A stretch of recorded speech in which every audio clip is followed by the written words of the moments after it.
Soit assise, comme chat. Regardez ici, ceci. Et c'est ainsi que ce sera confortable. Les mèches tous, bienvenue de retour sur votre chaîne YouTube Prasanti Yoga. Le sujet d'aujourd'hui, nous allons discuter de ce qu'il faut faire après l'avoir mangé, quelle kriya yogique vous devez faire juste après l'avoir mangé. Vous avez peut-être entendu de nombreuses fois qu'il ne faut pas faire de pratique yogique après avoir mangé. Vous ne devriez pas faire d'exercice après avoir mangé, ce qui est en partie vrai. Mais il y a certaines kriyas yogiques qui, si vous les faites, peuvent également vous aider dans le processus du système digestif.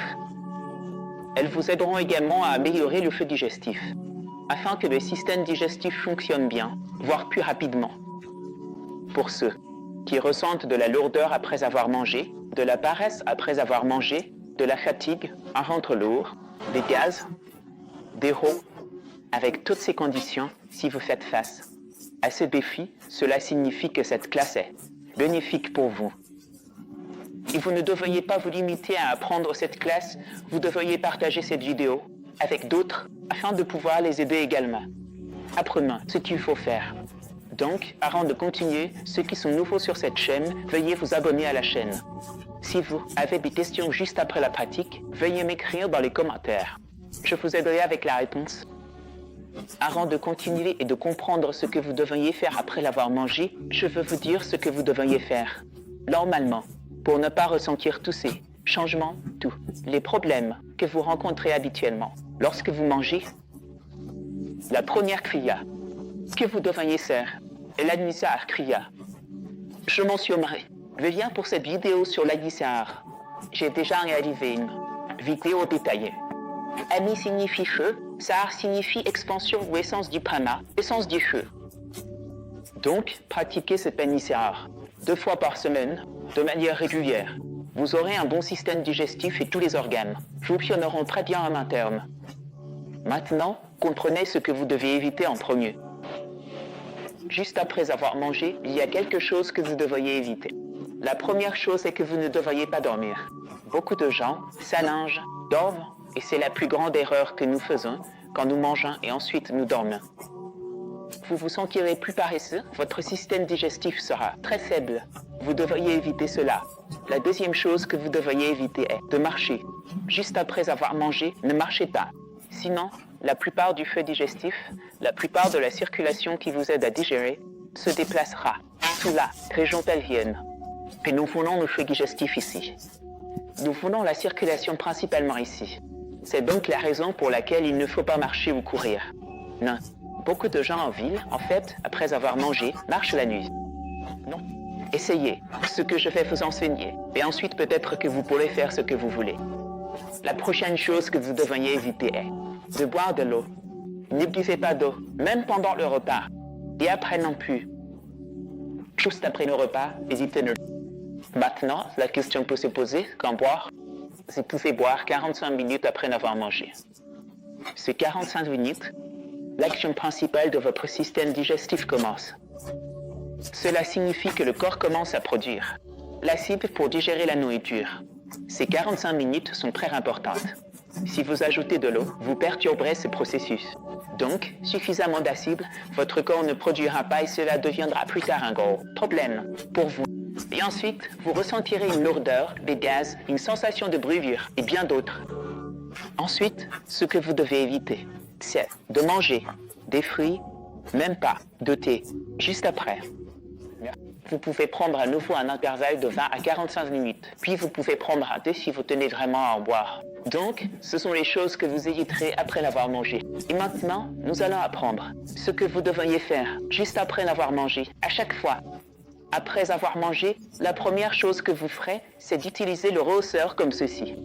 J'utilise ici le rehausseur, comme ceci.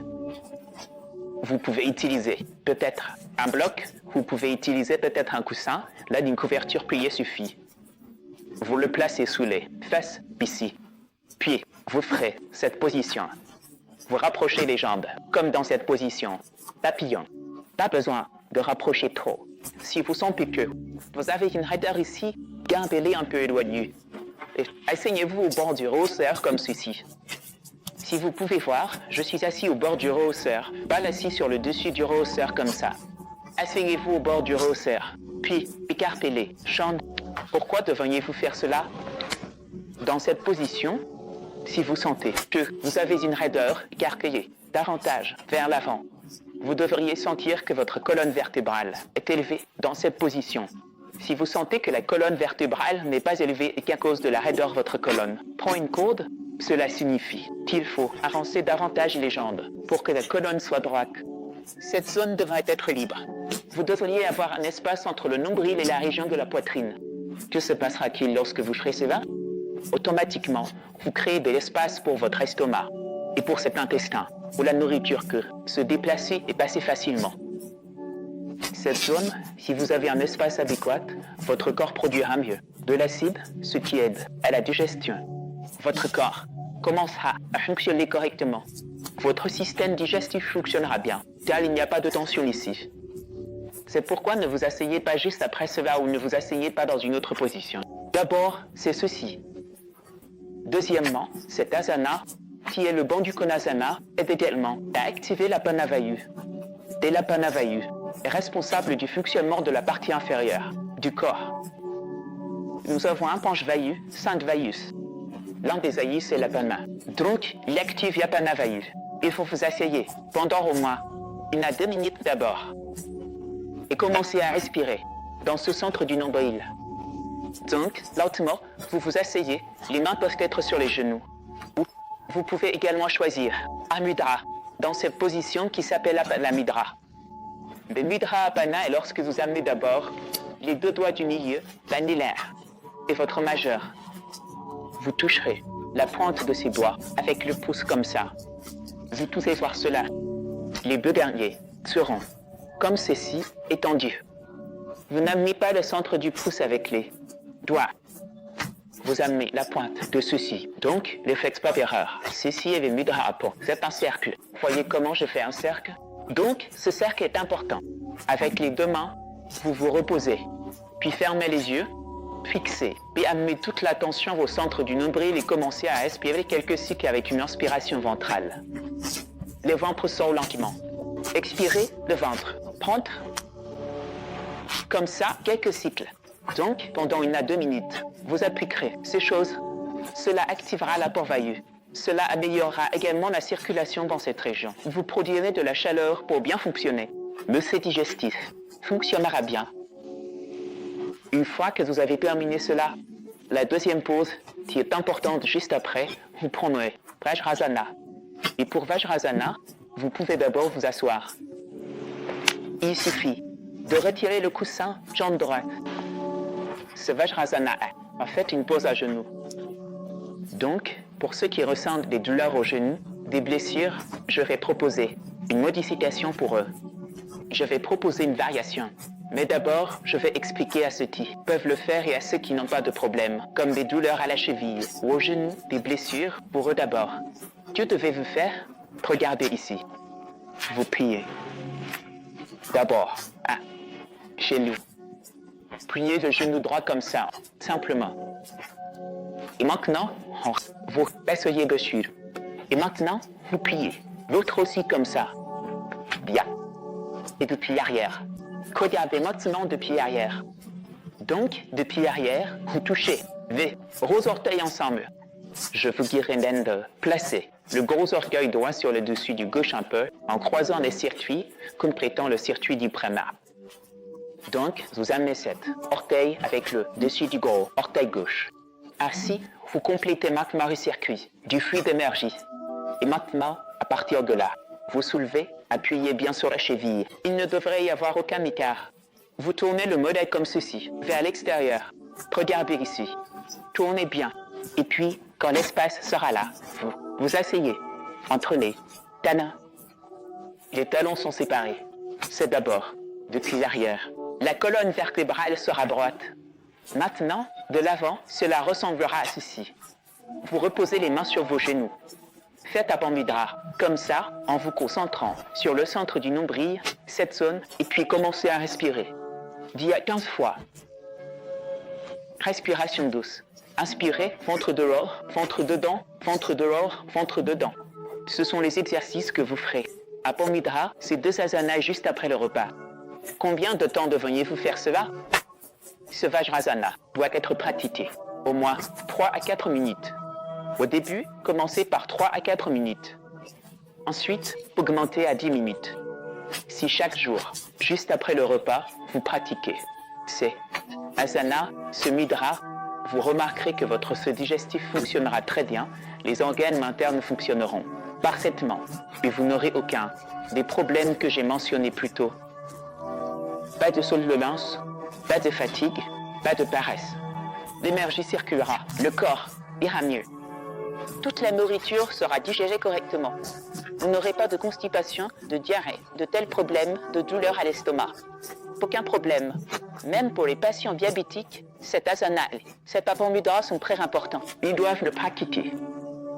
Maintenant, pour ceux qui ne peuvent pas s'asseoir, que feront-ils? Je vais vous expliquer la modification. D'abord, ceux qui ressentent des douleurs à la cheville, ils prennent une couverture comme j'utilise maintenant. Puis là, pas trop. Et maintenant, vous placez la cheville dessus. Donc, si vous voyez comme ça, vous voyez. Encore une fois, le gros orteil sur le dessus de l'orteil gauche, puis centré. C'est l'apamudra et c'est ainsi que vous vous asseyez. Si vous avez des douleurs à la cheville, ceux qui ont des douleurs aux genoux ne peuvent pas s'asseoir maintenant. Ils placeront un coussin ou un rehausseur ou une autre couverture pliée sous les fesses comme ça. Regardez ici. Ceci, et c'est ainsi que ce sera confortable. Moins de pression sur vos genoux et vous pouvez simplement être droit.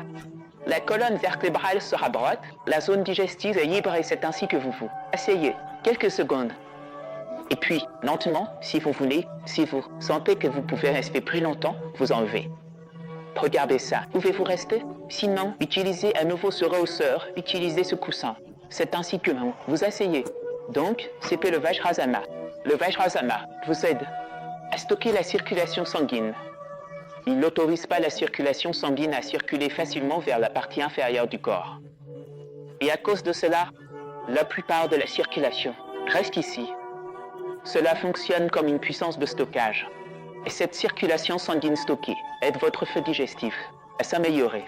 Jatarayi s'améliore très bien et votre nourriture commence à brûler plus rapidement. Donc, si la nourriture prend du temps, peut-être si vous ressentez de la lourdeur. Pendant 2-3 heures, en pratiquant ce Vajrasana et la pratique précédente, vous digérerez la nourriture plus rapidement. Cela deviendra 1 heure et demie. C'est ainsi que vous commencerez à réduire le temps de digestion. Et puis après cela, commencez par 3 à 5 minutes, passez à 10 à 15 minutes, et si vous faites cette pratique tous les jours juste après le repas, vous remarquerez que vous n'avez même pas besoin de marcher. Même si vous le souhaitez, vous pouvez marcher. Vous pouvez, même après cela, faire un pranayama passif, sans petit, mais baromètre tient. Simplement, une pratique de respiration. Inhalation 5 avec le ventre, exhalation 5. Maintenant, le dernier point, si vous remarquez que vous faites toujours ce processus, mais que vous n'en tirez pas beaucoup de bénéfices. Alors, pour ceux qui ressentent cela, ils feront un pranayama. C'est le Surya-Bedi Pranayama. Ensuite, vous fermez une narine en pliant les 2 premiers doigts comme ceci. Les 2 premiers doigts toucheront la base de votre pouce. L'annulaire est libre, le pouce est libre. Vous fermez la narine gauche avec l'annulaire comme ça. Puis vous commencez à inhaler par la narine droite. Une main sera en apamudra, comme nous l'avons fait auparavant. Cette main sera en Surya-Bedi. Inhalez par la narine droite, inhalation avec le ventre se dilatera. Et l'exhalation se fera par la narine gauche. Comme ça. Inhalez lentement par la narine droite. Exhalez par la gauche. Comme ça. Faites ces quelques exercices, 7 à 10 fois, chaque jour. Après le repas, vous en tirerez des bénéfices. Et pour ceux qui souhaitent assister à des cours réguliers, nous avons organisé des cours réguliers le matin, qui commencent à 5 heures. Ensuite, à 6h30, il y a un autre groupe. Un autre groupe est l'après-midi vers 10h30, et le soir à 18h avec nos enseignants.